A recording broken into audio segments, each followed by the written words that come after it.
Kembali di Kompas Petang, Saudara, puluhan orang yang menjadi korban investasi dan arisan bodong mendatangi rumah pelaku di kawasan Rengat, Indragiri Hulu, Riau. Korban Fani hari ini kita laporkan, kalau tidak, tidak. Masuk aja Pak, saya belum lagi. 20 juta mau semua Pak. Kepada polisi yang berjaga di depan rumah tersangka, warga yang menjadi korban menuntut agar uang mereka dikembalikan. Polisi mengatakan korban investasi bodong di Riau ini mencapai 24.000 orang lebih yang tergabung dalam 31 kelompok. Korban tak hanya warga Indragiri Hulu, tapi juga ada warga Kota Dumai.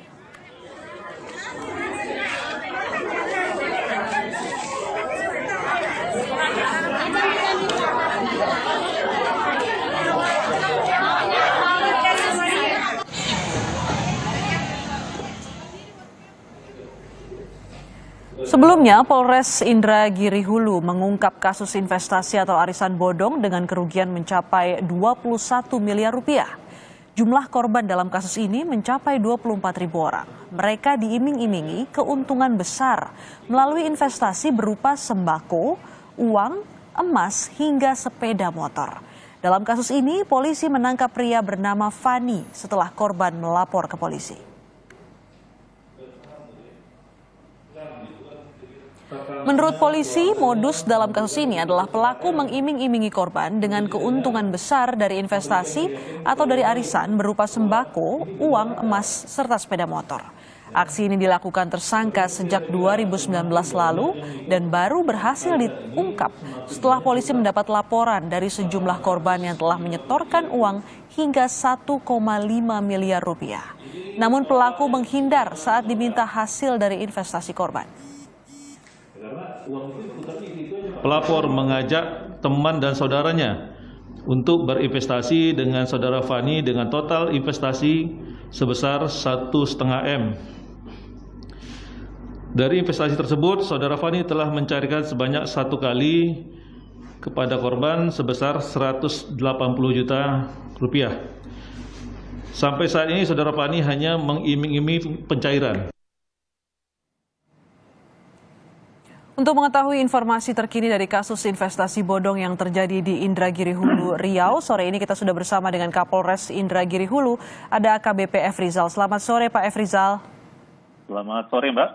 Pak F. Rizal, sebelum kita bahas lebih lanjut, saya mau konfirmasi dulu korban terakhir ada jumlahnya lebih dari 24.000. Angka pastinya berapa Pak F. Rizal? Untuk jumlah korban lebih kurang 24.382 orang. Ada 24.382 korban investasi bodong yang tersebar di Provinsi Riau ya Pak F. Rizal. Sejauh ini penyelidikan aset tersangka yang dilakukan polisi seperti apa? Jadi terkait dengan aset yang dimiliki oleh tersangka, sementara ini masih kita lakukan ada berapa yang sudah kita amankan barang buktinya, lebih kurang ada kendaraan, roda 4 ada 2, kemudian buku tabungan, buku rekening, dan sementara ini dari penyidik masih melakukan pendalaman terkait dengan aset-aset lainnya. Asetnya masih didata begitu untuk bisa dihitung begitu ya Pak, apakah ini bisa dikembalikan atau tidak uang korban. Tapi korbannya ada 24.000, kerugiannya miliaran rupiah, yang tertangkap masih 1 tersangkanya. Sejauh ini yang didapat dari informasi pemeriksaan apa saja? Kenapa bisa begitu banyak korbannya, Pak? Ya, jadi untuk menjalankan kegiatan ini, tersangka merekrut 31 dari ketua kelompok. Oke. Dari ketua kelompok ini kemudian meyakinkan masyarakat dengan bisnis investasi. Dari 31 orang atau 31 kelompok yang direkrut oleh tersangka ini, apakah pengejarannya terus dilakukan informasinya? Pasti Mbak, jadi karena ini kita kan masih melakukan pemeriksaan terhadap saksi, seandainya nanti mengarah kepada 31 orang ini, tentunya kita akan melakukan penangkapan dan penahanan terhadap tersangka ini. Pak F. Rizal, modusnya adalah mengiming-imingi arisan dengan nantinya timbal balik sembako, uang, emas, hingga sepeda motor. Berapa saja yang diminta, jumlahnya yang diminta kepada korban untuk mendapatkan jumlah yang lebih besar? Itu beragam. Jadi ada yang sistemnya menanamkan, misalnya contohnya menanamkan 100.000, dia dapat dalam waktu 10 hari dapat 500.000, Mbak. Dijanjikan oleh tersangka. Oke, jadi memberikan skemanya dengan memberikan tenggat waktu 10 hari bisa mendapatkan uang lebih besar. Apakah artinya bisa mendapatkan korban ribuan, puluhan ribu ini, apakah artinya memang dia mengabulkan janjinya pada awal-awal perjanjian ini? Iya, jadi dia sistemnya gali lubang tutup lubang, Mbak. Jadi dari masyarakat yang menanamkan uang yang kepada tersangka, itu nanti akan diputar lagi oleh si tersangka untuk memberikan kepada orang yang sudah terdahulunya. Jadi sistemnya gali lubang tutup lubang sehingga sampai ribuan korban baru ketahuan akhirnya, begitu Pak Efrizal? Iya, benar, Pak.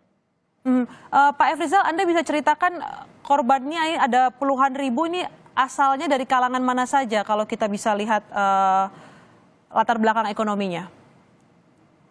Kalau latar belakangnya berdasarkan data di lapangan, Mbak, rata-rata sih ibu rumah tangga menjadi korbannya, Mbak ya. Kemudian itu ada juga yang dari luar dari wilayah Kabupaten Indragiri. Jika melihat latarnya ini kebanyakan ibu rumah tangga, apakah memang modusnya ini mendekati ibu-ibu rumah tangga melalui kegiatan khusus begitu? Karena kegiatan ini kan dikemas dalam bentuk arisan, Mbak. Jadi arisan yang dibuat adalah arisan sembako, investasi uang, model elektronik, sepeda motor, dan emas murni. Sejauh ini tadi Pak Efrizal mengatakan polisi masih mengejar ada ketua-ketua kelompok sebanyak 31 kelompok. Dari 31 kelompok ini apakah ada yang sudah berhasil diperiksa, Pak Efrizal?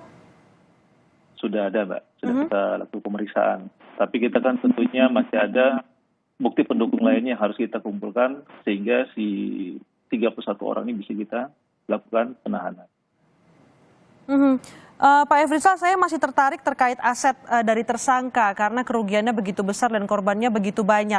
Nah, asetnya ini selama ini yang didata masih berupa uang dan juga sepeda motor. Tapi adakah aset yang sudah digunakan untuk menghilangkan jejak dari investasi bodong ini? Sementara ini masih pengembangan dari penyidik. Nanti saya jelaskan lagi lebih lanjut. Masih dikembangkan oleh penyidik, sejauh ini data-data yang didapat dari aset tersangka, begitu ya Pak Efrizal. Terima kasih Kapolres Indragiri Hulu AKBP Efrizal telah bergabung bersama kami di Kompas Petang.